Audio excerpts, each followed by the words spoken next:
Welcome in to this Friday of Illinois in Focus Daily. I'm Greg Bishop, your host, and a lot of things happening today that we're going to be keeping an eye on. So it's important for you to wake up with us and get the latest of what's going on in Illinois with the Center Square. So go to thecentersquare.com where you can sign up for the newsletter and get the headlines in your inbox. Just click newsletter in the top right corner and provide your email, and you get those headlines. We are a free newswire service focused on you, the taxpayer, and how you're being impacted by government. And what we're going to be talking about today is a commission that's going to be meeting again as part of Governor J.B. Pritzker's efforts to try and bring about some accountability for how immigration enforcement's going under the Trump administration, particularly in Illinois. But we're also going to take a look at some of the latest in Supplemental Nutrition Assistance Program news with benefit changes and eligibility changes coming up Sunday. So that's all part of the so-called One Big Beautiful Bill that President Donald Trump signed last year. So a lot to tackle this morning. Something else to consider is just to make sure you guys see me, give me that thumbs up, make sure that all is coming through good in the live chat, giving that a refresh to make sure that we are good. And it looks like we'll be pumping through here pretty good soon. All right. So I want you to, one thing to keep in mind today is, well, here we are. It's January 30th, right? And we've got just a few more hours before it turns into February, and just a stone's throw from the opening of early voting. That's right. Early voting begins today, on Monday. So February 5th. Or is that Tuesday, February 5th? You've got the general election. You can go and actually vote early at your election authority. So the first day of early voting for the office of election authority and temporary locations determined. When is February 5th? I just double checked. Today's 30th. The 5th is Thursday. So correction, get my calendar out here. The 5th is Thursday. So Thursday is when early voting opens up.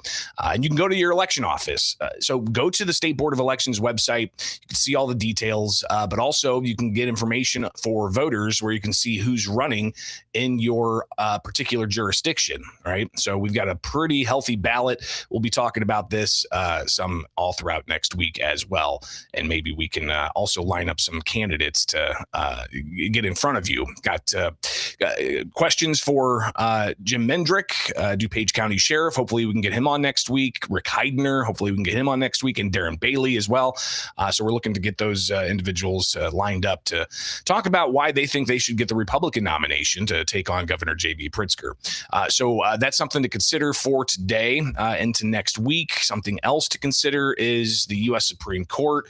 So we're actually going to go and check that out really quick because we could have another conference for the Veramontes case. And I'm just going to go and quickly search for that particular case, see what the latest is on the challenge to the Cook County gun ban. So we found the Veramontes case. Go and follow through, pull up the docket for the Veramontes case, and this is the one against Cook County.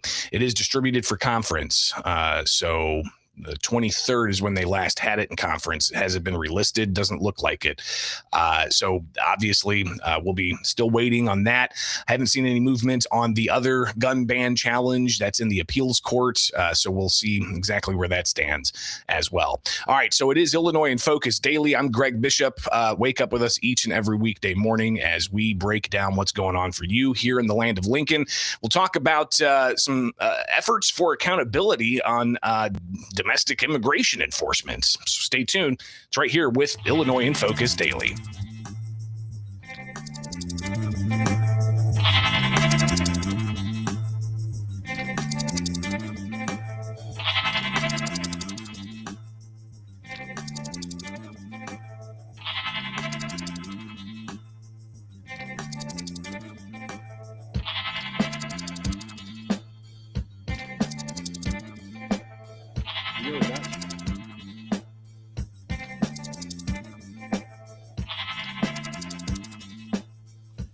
We are not surrendering our mission at all. We're just doing smarter. What started this? 4 years of an open border where millions of people are in this country unvetted. Remember, let's not forget, for 4 years, we were told the border secure. 4 years, we were told the border secure. And we all knew it wasn't. Tom Homan, Trump's border czar, in Minneapolis yesterday, talking about continued immigration enforcement as you've got concerns on the streets of just how exactly immigration is being enforced and our local police actually helping and keeping the peace. It is Illinois in Focus Daily. I'm Greg Bishop. Yes, of course, Homan was in Minneapolis yesterday talking to media after he went ahead and was appointed back over to see what's going on in Minneapolis. And you have the shooting death of Alex Preddy and Renee Good as something sparking a lot of debate across the country, with protests continuing and questions about organizing those protests and what kind of dollars are being used there, why you don't have local law enforcement helping out. But while he was in Minneapolis, of course, you had Chicago Mayor Brandon Johnson this week talk about how he's looking to hold ICE officials accountable and what that looks like. Not too sure and how exactly the local officials can do something like holding ICE accountable, if that's a thing. He says that they're looking to prosecute.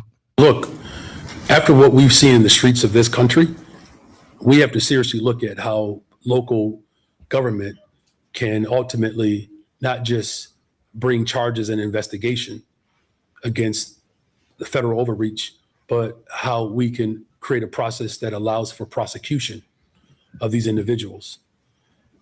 On the streets across this country, federal agents are being directed by the Trump administration to shoot and kill. And my team is working overtime to locate measures that I can use through my executive authority to not just hold people accountable, but to ensure that there's a mechanism in which that can take place.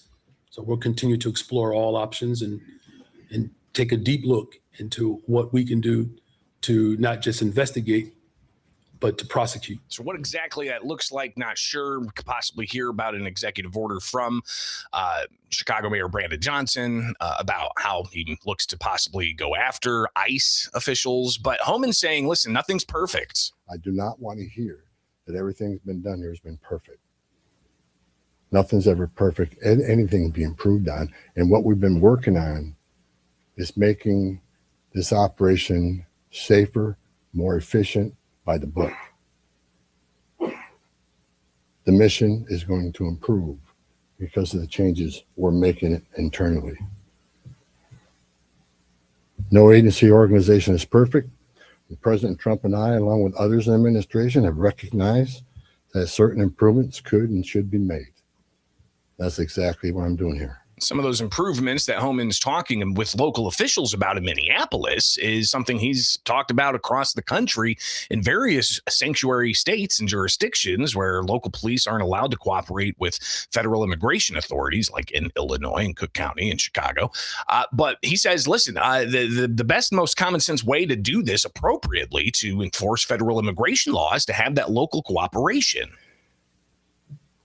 Give us access to the illegal alien public safety threat and the safety and security of a jail.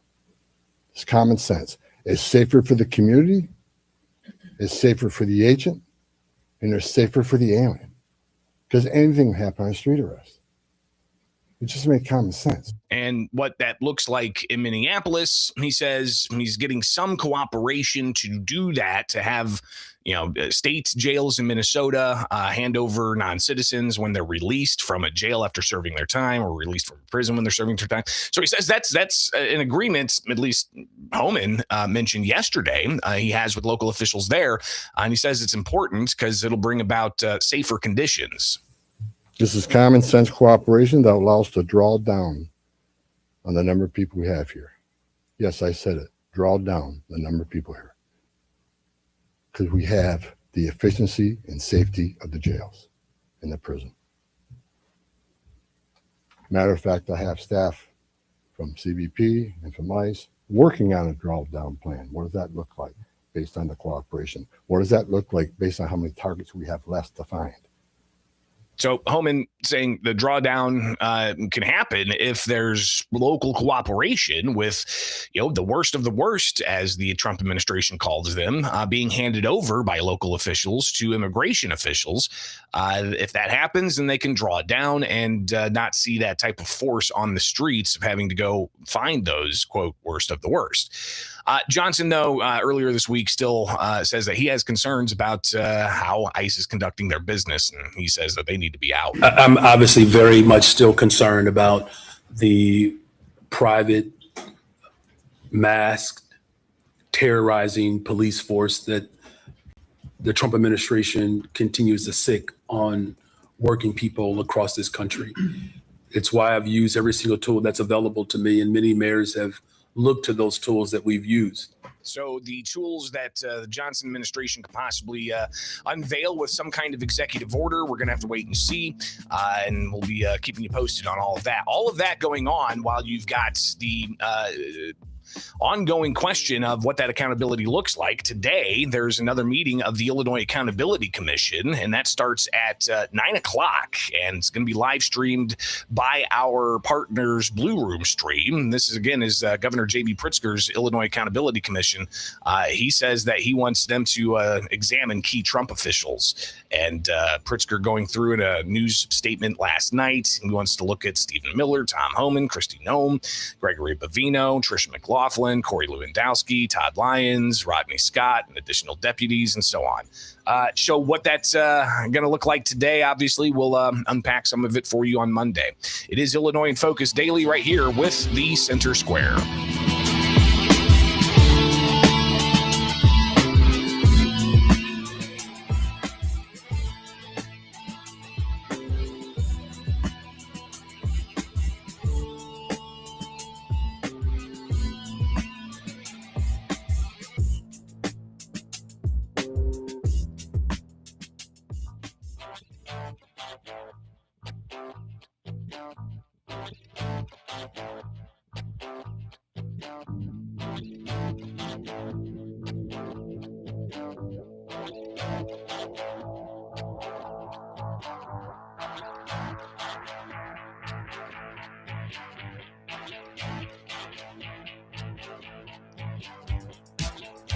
Supplemental Nutrition Assistance Program work requirements are now February 1st being implemented, as we see here from the Illinois Department of Human Services. This is Illinois in Focus Daily. I'm Greg Bishop.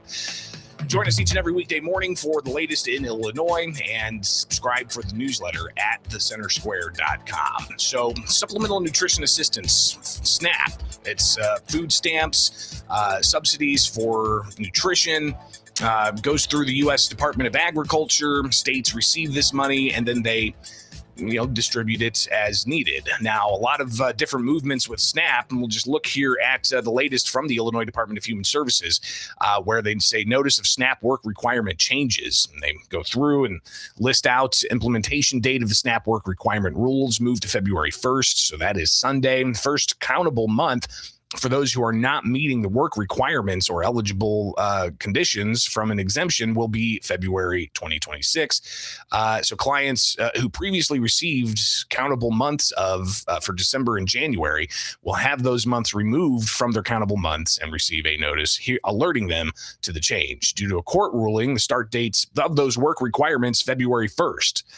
February 2026 will be the first month eligible to be counted towards the 3-month time limit for SNAP household members who are subject to the SNAP work requirement.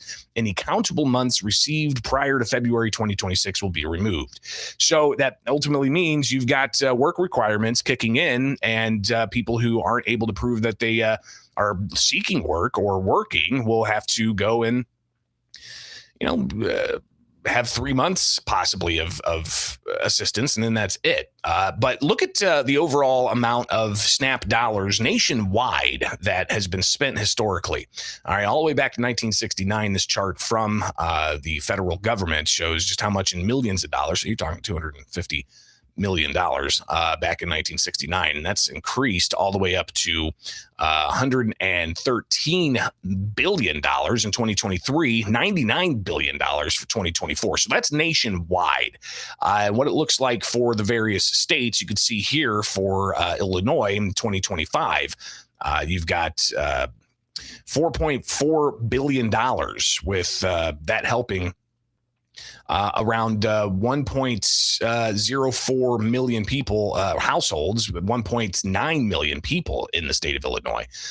So you're looking at about cost per household, about $355, and then cost per person, about $195. So that's how much Illinois is costing in taxpayer dollars for supplemental nutrition assistance program. But then you look at the error rate of payments that Illinois pays out, and you've got another chart here from the U.S. Department of Agriculture breaking down all the overpayments and underpayments and the payment error rate, because the error rate includes both the over and the underpayments. Illinois, you see, it has a 10.64 overpayment error rates and a 9.93 underpayment. So the vast majority of those payments are overpayments, and that makes the error rate 11.56. There's been a lot of criticism about the handling of SNAP, and you've got these high error rates in states like Illinois. Other states, Alaska's got a 25% error rate, 22% of that's overpayments.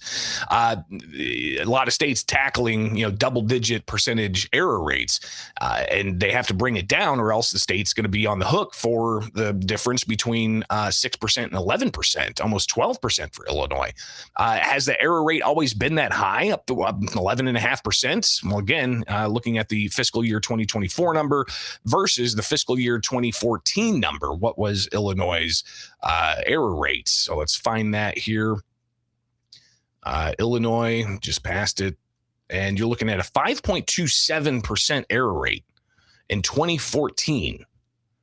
So that error rate, again, more than doubling in the past 10 years. What's going on there? Well, you had COVID and a whole bunch of other things, and relaxing of the work requirements. Well, those work requirements, again, are changing come Sunday under what the Trump administration approved in legislation back in July 4th of 2025.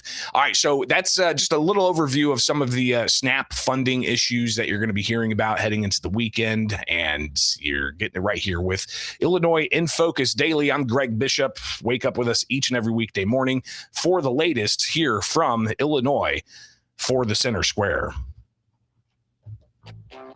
All